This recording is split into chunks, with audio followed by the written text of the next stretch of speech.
Halo semua, balik lagi di channel Boknime. Sebelum kita mulai, klik tombol subscribe dan aktifkan lonceng notifikasinya supaya kalian tidak ketinggalan info dan teori terbaru mengenai One Piece. Sekarang lanjut ke pembahasan. Halo teman Boknime, pada kesempatan kali ini Boknime membahas cerita selanjutnya. Melanjutkan cerita dalam video sebelumnya. Shinji memperlihatkan keadaan dari anak-anak raksasa yang sedang berada di bawah kendali Ksatria Suci. Sebelumnya, kalian menangis kencang setelah melihat apa yang menimpa pada Chopper Gaban dalam chapter yang lalu. Sebab karena dia disandra oleh Gunko, Gaban terpaksa menyerah dan membiarkan dirinya terkena serangan telak sampai jatuh ke dunia bawah. Hal itu tentu membuat Kalen merasa sangat bersalah karena jika saja dirinya tidak tertangkap dan disandra oleh Gunko, Gaban pasti mampu mengalahkan Gunko dengan mudah. Semudah Gaban mengalahkan Somars beberapa waktu yang lalu. Namun sekarang Kalen sudah sedikit lebih tenang karena dihibur oleh seorang anak yang bernama Ylva. Meski begitu, situasi di sana masih terasa mencekam. Anak-anak raksasa lainnya semakin panik, takut, dan juga bingung akan nasib mereka sekarang ini. Salah seorang dari anak-anak itu pun bilang, ternyata dibesarkan dalam era yang damai dan diperlakukan dengan lembut tidak sepenuhnya baik. Seandainya saja mereka dibesarkan untuk menjadi prajurit seperti para pendahulu, maka anak itu yakin mereka bisa mengatasi situasi-situasi tak terduga seperti sekarang ini. Teman-temannya pun mengangguk setuju dengan perkataan itu. Seperti yang kita ketahui, generasi baru di Pulau Elbaf memang hidup dengan damai di bawah pemerintahan dari Raja Harald. Mereka belajar seperti manusia biasa, bukan fokus pada latihan, layaknya raksasa zaman dulu. Hal itu pun membentuk mereka menjadi raksasa lemah seperti sekarang ini. Namun, kejadian buruk yang menimpa Elbaf sekarang ini mungkin akan menjadi titik balik bagi para raksasa untuk mulai fokus berlatih lagi. Jadi, para generasi baru tidak hanya akan sibuk belajar saja, melainkan juga menempat diri dengan latihan yang sangat keras. Kekacauan di Elbaf sekarang menjadi pelajaran berharga bagi mereka untuk lebih memperkuat kekuatan tempur mereka nantinya. Setelah itu, cerita kembali memperlihatkan Pulau Elbaf. Sebagian kru bajak laut topi jerami yang awalnya terikat ini sudah bebas, sehingga mereka memadamkan api di perpustakaan burung hantu. Setelah api di perpustakaan itu padam, Robin masuk ke sana untuk mengecek bagian dalam perpustakaan itu. Sedangkan Jinbei melakukan hal yang berbeda dari lain dan pergi ke sekolah Walrus, sebab tempat itu pun sudah mulai terbakar. Sesampainya mereka di sana, situasi ternyata menjadi lebih sulit karena di sana ada Gillingham. Jinbei dan kawan-kawan pun segera bertarung melawan sang kesatria suci tersebut. Di sini Gillingham memakai berbagai teknik dari kekuatan Kirin untuk menghadapi orang-orang itu. Sebagaimana kita ketahui, dibanding Somers dan Gunko, teknik-teknik dari Gillingham ini jauh lebih bervariasi. Hal itu membuat sebagian kru bajak laut topi jerami di sana menjadi sangat kerepotan. Namun ada pula serangan-serangan telak yang berhasil dilancarkan oleh para bajak laut topi jerami itu, seperti serangan petir Zeus dari Nami, tebasan es dari Brook, dan juga karate manusia ikan milik Jinbei. Hanya saja berhubung Gillingham bisa memakai regenerasi, maka dia dapat memulihkan semua cedera akibat berbagai serangan itu. Dia pun bilang perlu diakui bahwa kemampuan dari para bajak laut topi jerami itu terbilang cukup hebat, tapi itu belum cukup untuk melawan seorang kesatria suci. Kemudian Gillingham membuat seorang guru bernama Ench yang ada di sana tertidur menggunakan teknik penidurnya. Lalu dia memanipulasi mimpi Ench untuk menciptakan sekitar 12 monster mimpi buruk yang berwujud prajurit raksasa. Monster-monster itu pun diperintahkan untuk menyerang para bajak laut topi jerami yang ada di sana. Chopper dan Usopp memutuskan untuk menghadapi mereka. Chopper memasuki mode Monster Point dan Usopp memakai berbagai teknik Pop Green dengan skala besar untuk menembak makhluk-makhluk tersebut. Sementara itu, Jinbei, Brook, dan Nami lanjut menghadapi Gillingham yang ada di hadapan mereka. Setelah bertarung beberapa saat, Gillingham mendapatkan kesempatan untuk melancarkan serangan yang membuat mereka bertiga terhempas sekaligus. Hal itu membuat Nami merasa cukup panik, tapi Jinbei memintanya untuk tenang dan juga fokus.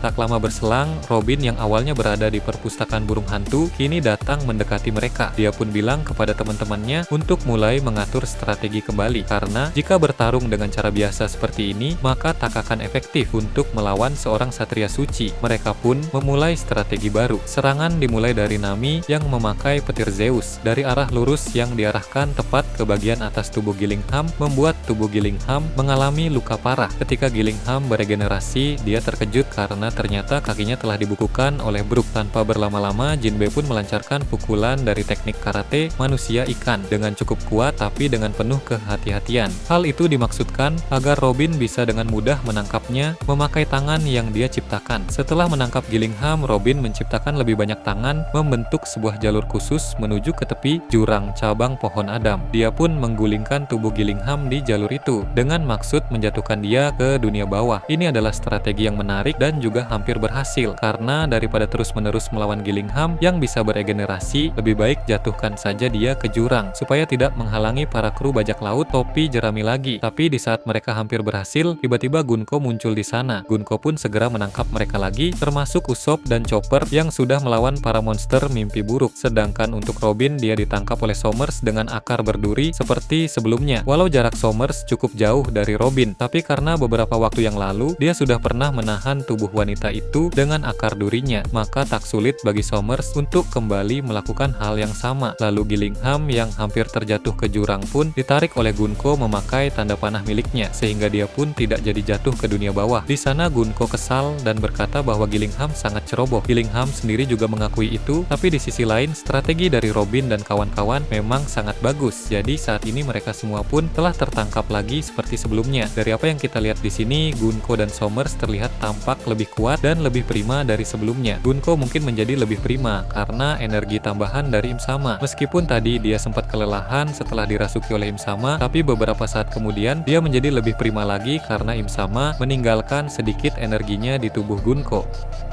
Somers pun juga sama, dia merasa lebih prima karena disembuhkan oleh Im Sama setelah tubuhnya dipotong-potong oleh Gaban sebelumnya. Nah, jadi kemunculan Im Sama di Elbaf yang merasuki Gunko ini sangat menguntungkan bagi para kesatria suci. Namun tiba-tiba Chopper bisa berhasil bebas dari ikatan Gunko. Itu bisa terjadi karena Gunko tadinya menahan Chopper ketika dia berada dalam mode Monster Point, di mana ukuran tubuh Chopper berukuran sangat besar. Nah, ketika tubuh Chopper kembali seperti semula, dia pun bisa lepas dengan mudah dan lari menjauh dari tempat itu. Dalam hati, Chopper berkata dia pasti akan mencari cara untuk menolong teman-temannya itu. Tapi untuk saat ini, Chopper terpaksa harus kabur dulu untuk sementara, karena jika semuanya tertangkap, tidak akan ada yang bisa meminta bantuan dari yang lain. Gunko terlihat sedang merenung dan memfokuskan dirinya. Gunko yang di sana menatap Brook mulai mengingat kembali tentang masa lalunya. Namun tiba-tiba sesuatu yang aneh terjadi di tempat itu. Tiba-tiba tubuh Gunko mulai menunjukkan gelagat aneh lagi seperti sebelumnya. Rupanya Gonko kembali diambil alih oleh Im Sama. Mungkin alasan mengapa sebelumnya Im Sama keluar dari tubuh Gunko saat merasukinya bukan karena Im Sama sudah selesai untuk memberi penyampaian, melainkan karena memang tubuh Gunko tidak kuat menampung Im Sama lama-lama, sebab Im Sama memiliki kekuatan yang sangat besar sehingga tubuh Gunko tidak kuat menahan kekuatan sebesar itu. Jadi Gunko perlu jeda untuk mengumpulkan tenaga, baru setelah itu bisa kembali dijadikan wadah bagi Im Sama. Im Sama juga tadi menyadari bahwa Gunko mulai mengingat masa lalunya. Nah, sehingga Im Sama memutuskan untuk segera memasuki Gunko kembali. Jadi lagi-lagi suasana di tempat itu menjadi sangat mencekam dengan munculnya sosok Im Sama yang kembali merasuki tubuh Gunko. Ledakan Haoshoku haki Im Sama yang dahsyat membuat seluruh anak-anak raksasa dan sebagian raksasa di sekitar Elbaf pingsan. Aura kegelapan yang menyelimuti tubuh Gunko bersama dengan petir hitam mengerikan yang melingkupinya menunjukkan betapa marahnya Im Sama saat ini.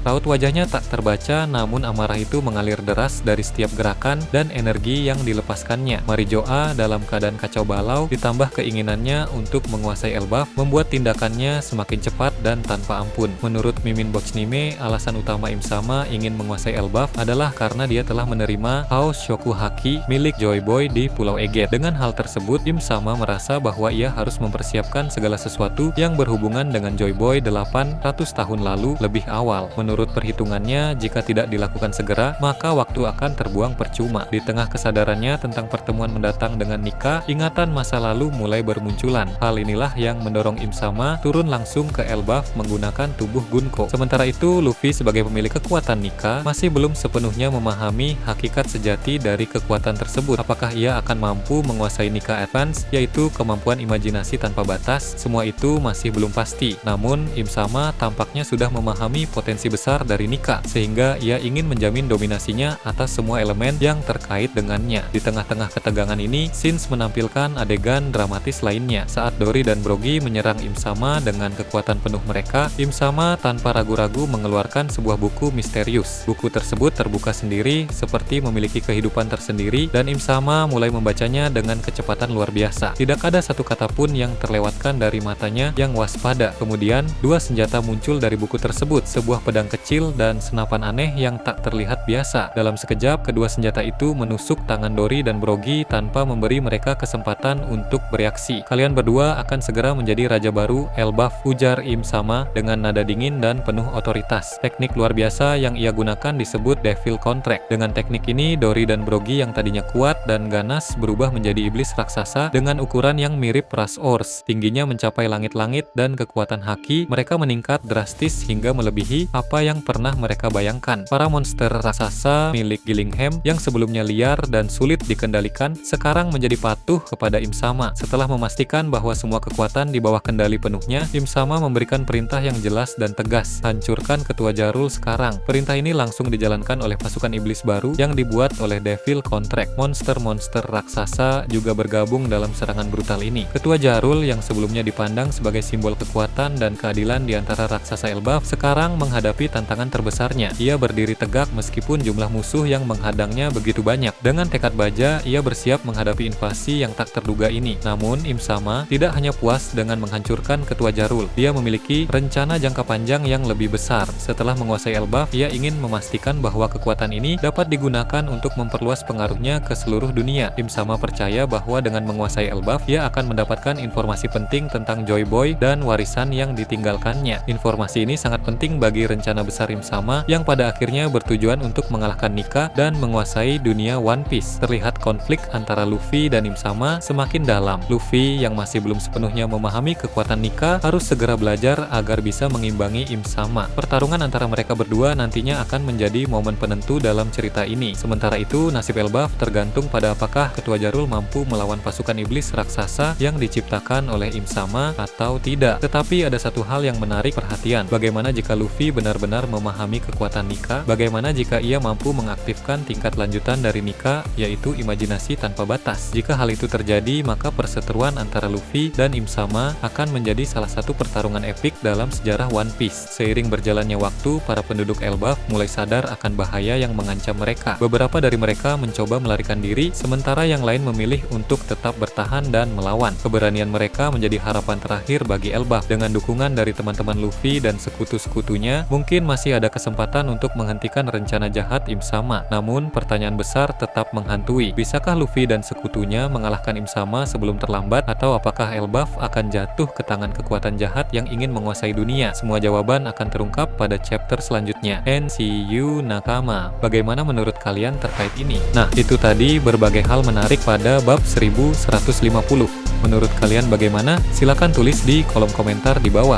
Oke, segitu saja untuk pembahasan kali ini. Jangan lupa like, share, dan subscribe untuk video menarik selanjutnya. Peaceful World.